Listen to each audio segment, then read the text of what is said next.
Hey guys, this is Colton Cleary with Nicholas Rieger. We are Bloodlines. Today we're going to talk about Matt Skillern.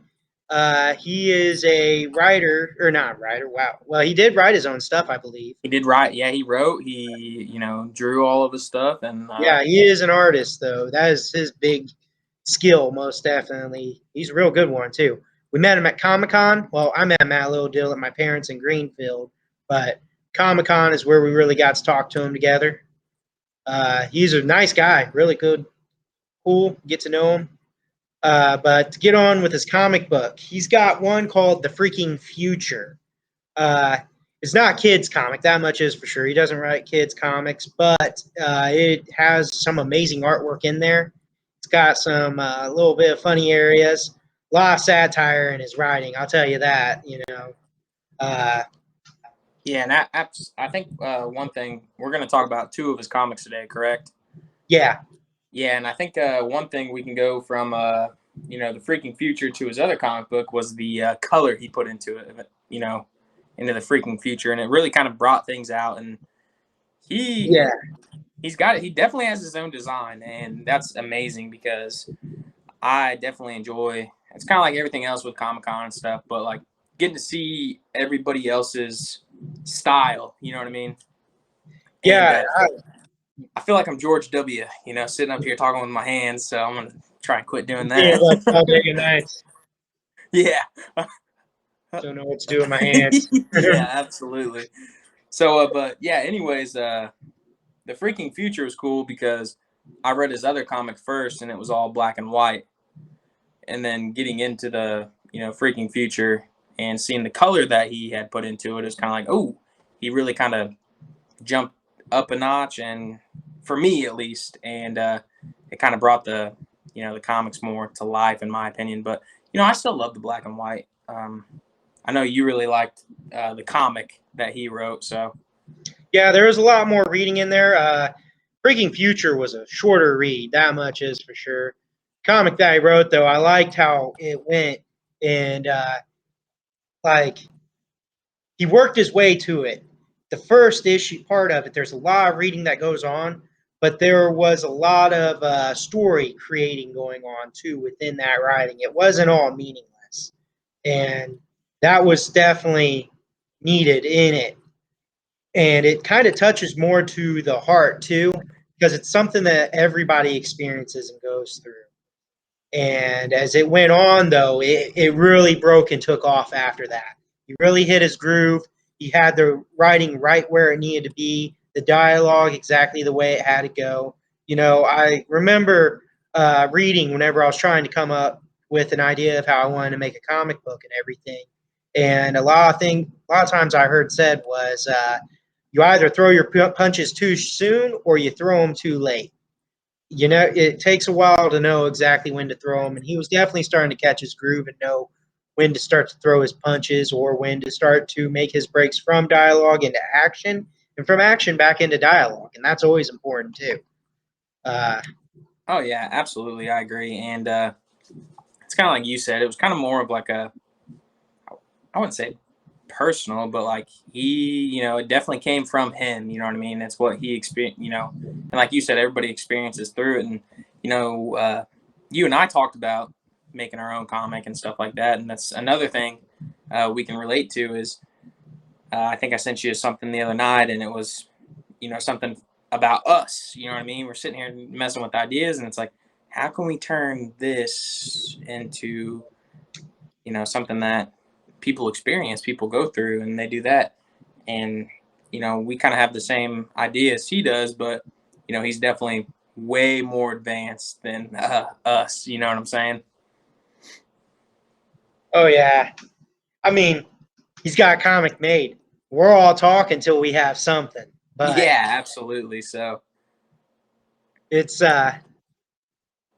that's one thing for sure. But also, I mean, you just gain the experience as you go too, and yep. experience is always a big key in a lot of it. And it's just how it goes. So Yeah, and another thing too is, and it's like every Comic Con story that you and I go through. You went Friday. I'm sorry I couldn't go. but he was the first guy you introduced me to, and he was really cool. He was all excited to see you again. He remembered your name, so I guess that's a start. And then you introduced me to him, and we ended up talking, and I got his comics. He ended up giving us he gave us a couple prints for free. Yeah. Which, I mean, I would have been more than willing, to pay for it, but that just kind of shows the type of dude he is. Like, he kind of saw us as, hey, these are my fans. They appreciate me. Let me appreciate you back. He was just that down to earth guy, and he even signed my comics. I know he signed yours, and that's really important for us. So yeah, and his comics have a lot of fun in them. He's definitely just enjoying his time and making them. I do want to talk a little bit on the comic book itself, with its story and stuff, though. Just give you a little insight. And what winds up happening is the main character, whose name is Lawrence. He winds up having the surgery done on him, and he just, I believe that he gains some type of super strength from it, though. But he winds up looking uglier and everything, and he's trying to figure out what's going on. And he winds up getting with these group of, I'm not exactly for sure if they're heroes. They didn't actually come out saying that, but they're training his mind and body, and you got Z-Girl. She kind of reminds me of like an Amazon warrior or something. And then you got like Nightlight. Wendy. Well, Nightlight's the coolest one, I think. He's like mostly that's black how I feel. with like a light in the center of his chest, and his eyes are white. And I loved how he was able to just take that I want to say composition. I'm not sure if it's the right word I'm looking for, but he was able to use that white and dark to kind of balance it out and make it look awesome. Yeah, absolutely. He definitely did a really good job, and I think the whole black and white in the comic itself definitely helped out Nightlight. It really pulled, you know what I mean? Yeah, who his character was and kind of showed who he is and stuff. So, and it was then kind of refreshing to see. What's that? It was kind of refreshing to see him. Like, I don't know, like you were waiting for something this cool to come up. And yeah, and honestly, when I first saw Nightlight, I thought of the Little Giant. Is that the movie? Little Giants? No, not Little Giants. Facing the Giants? What's the robot? You remember the old robot movie? The Iron Giant? The Iron Giant. Damn yeah. it! I was thinking of our Little Giants for some reason. I don't know, but the Iron Giant. That's who. Like when I first saw him, because you remember he's got the big glow eyes and stuff. Yep. I was like, I know oh. now. So I could relate to that, and then you start to get to see what Nightlight's about, and I was like, man, this is really cool. Yeah, he is really cool. And then you had Bendy. She had the third eye. She's kind of there to train him on the mental side. She seems like she might be kind of like a telepath, which she made me think of Tien from Dragon Ball Z with the third eye. Yeah. It was just he had a lot in there that was like it could make you, and we see this stuff, but it can make other people think of other things, and he kind of had that about him, and especially his writing and stuff. It was like, ooh, where does it go? Yeah, I can't wait to see what else he comes out with now. I'm not exactly for sure where to buy his comics at. I'll have to look more into that. I do know that he goes to all these conventions. What? Yeah, well, I was gonna say he did say something about us hitting him up and maybe getting to know him a little bit better, and taking advice, especially as two guys who are trying to write their own comic, which is we're trying to do this and write our own comic at the same time. So it'd be nice to sit down with somebody that's already established. Yeah, yeah. I'm hoping to do an interview with him. I know that he said something about that too.